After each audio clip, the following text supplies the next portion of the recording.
Only 2 more days, and then we finally will get the Apple event that tech consumers and enthusiasts have been waiting for.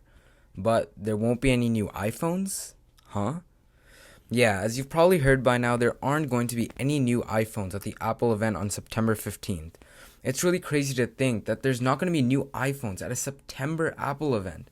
I don't know when something like that has ever happened before, but no matter what, we will get new Apple products. So that should be fun, I guess.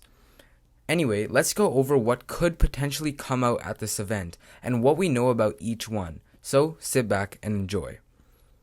So let's start with what is absolutely confirmed. Or I say confirmed, but I mean whatever the leaks have said is bound to happen.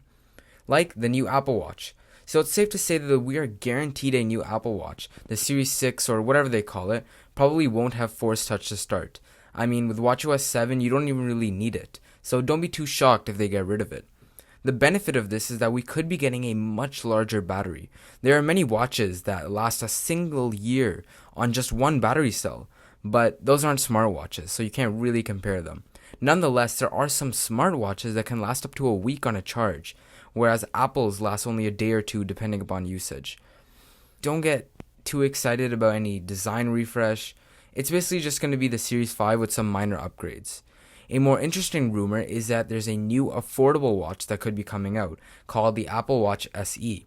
It's rumored to miss some features like the EKG or always on display, smaller battery, etc., but it will come at a much more affordable price.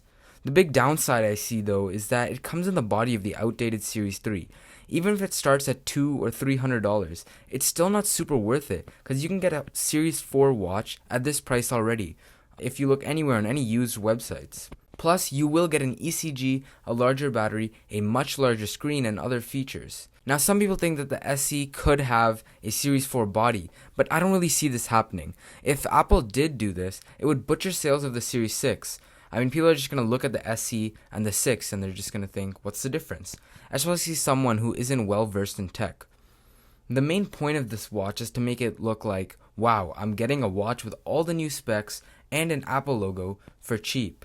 So if you want to pay more, then you can get the nicer features, the ECG, the smaller bezels, etc.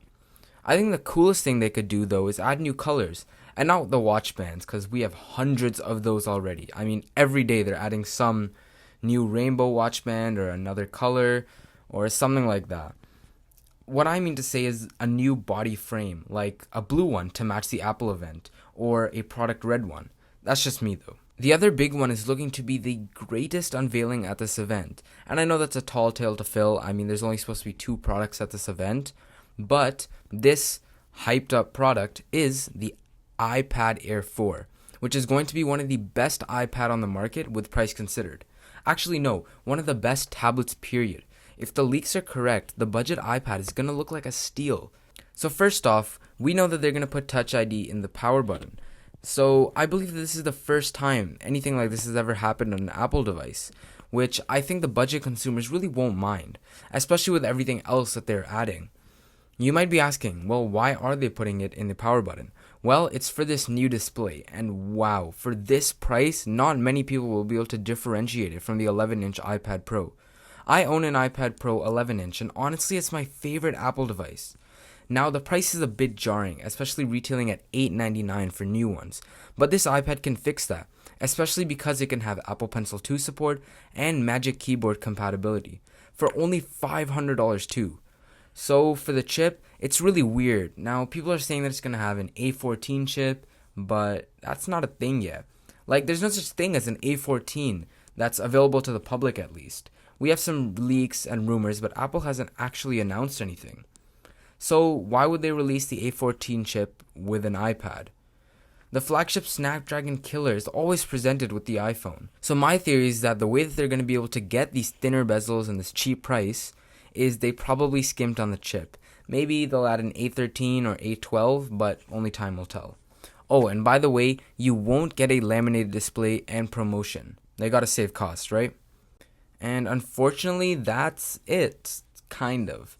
So this is everything that's confirmed by the leakers. Apparently there's going to be a whole Apple event with just an iPad and an Apple Watch. Don't get me wrong, they're cool products, but that's it? There are so many items that Apple could have put into this event, and there's so many items that have been leaked we just haven't seen yet. Maybe Apple wants to reveal it all in the October event, so that's why they're doing the less popular ones right now. But then the Apple event has to be jam-packed. For example, we're getting AirPods Studios, which are Apple's over-ear headphones to compete with the likes of Bose and Sony. To list some other things, we have Airtags, the new silicone chips for the Macs, a HomePod mini, which I think right now is actually the perfect time to do so. Everyone's stuck at home, people are buying speakers and buying other accessories to upgrade their home, so this would be a good chance. We've also heard reports about a new Apple TV with a new remote, plus a new tvOS or something, but those don't really get much love. I mean, what Apple's doing right now with the Apple TV isn't really that exciting. They're trying to make it a gaming device, but also a multimedia device. It's all kind of weird. I think Apple needs to have some sort of Fire Stick competitor, because right now you can get those Fire Sticks for under $50, whereas you have the Apple TV, which is close to $200. And lastly, we got the iPhone 12. For the last 8 years, we've been getting new iPhones, and it's got to be so weird to not get them this time, especially if Apple Silicon comes out this October. Are they just going to pack everything into one event? It's going to be kind of crazy, and people might just be overwhelmed. So I guess we'll see what happens this Tuesday. Now, I think that they could be doing a one more thing, something that Apple is very famous for. Just by announcing the Apple Watch and then announcing the iPad, maybe at the end they have that one more thing and they bring out the iPhone and shock everyone. But only time will tell.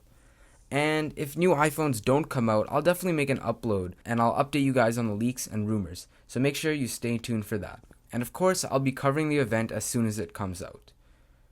Other than that, there's not much. We only have these two Apple products to really talk about, and of course we'll learn more once the actual Apple event occurs. Make sure to leave a like and subscribe for more content, and I'll see you in the next one. Peace.